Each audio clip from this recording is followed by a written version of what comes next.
আসসালামু আলাইকুম ওয়া রাহমাতুল্লাহি ওয়া বারাকাতুহু।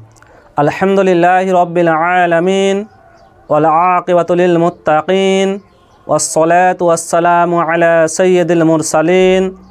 আম্মা বা'দ, ফাউযু বিল্লাহি মিনাশ শাইতানির রাজীম।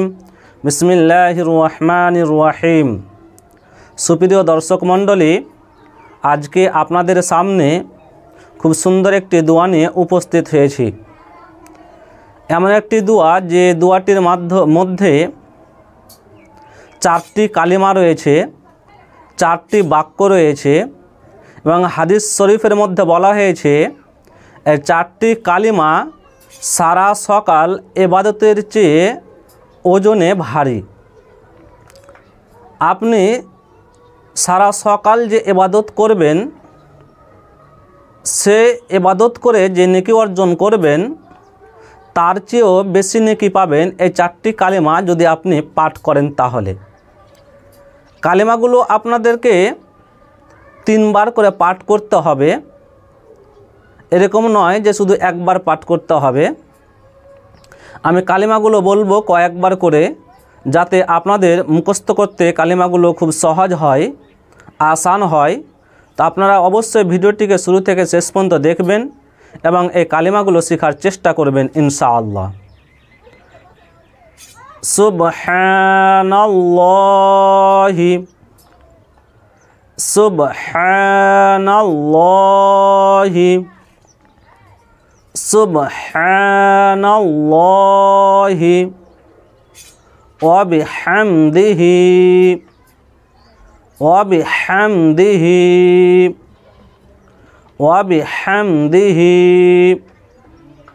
عدد خلقه عدد خلقه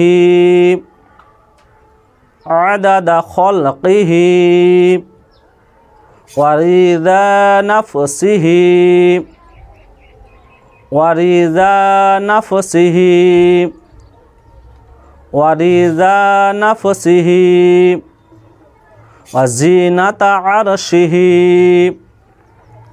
وزينة عرشه وزينة عرشه ومداد كلماته ومداد كلماته ومداد كلماته। এবারে আপনারা একসঙ্গে দেখেন, সুবহানাল্লাহি ওয়া বিহামদিহি আদাদা খালকিহি ওয়া রিযা নাফসিহি ওয়া জিনাতা আরশিহি ওয়া মিদাদা কালিমাতিহি। সুপ্রিয় দর্শক মণ্ডলী, এই হচ্ছে 4টি কালিমা, যে 4টি কালিমা সারা সকাল ইবাদতের চেয়েও ওজনে ভারী হবে। তো আপনারা অবশ্যই এই কালিমা 4টিকে শেখার চেষ্টা করবেন এবং সকালে আপনারা এই কালিমা 4টি পাঠ করার চেষ্টা করবেন। কালিমাগুলো আপনারা 3 বার করে পাঠ করবেন। তাহলে আজকে এই পর্যন্তই। আসসালামু আলাইকুম ওয়া রাহমাতুল্লাহি ওয়া বারাকাতুহু।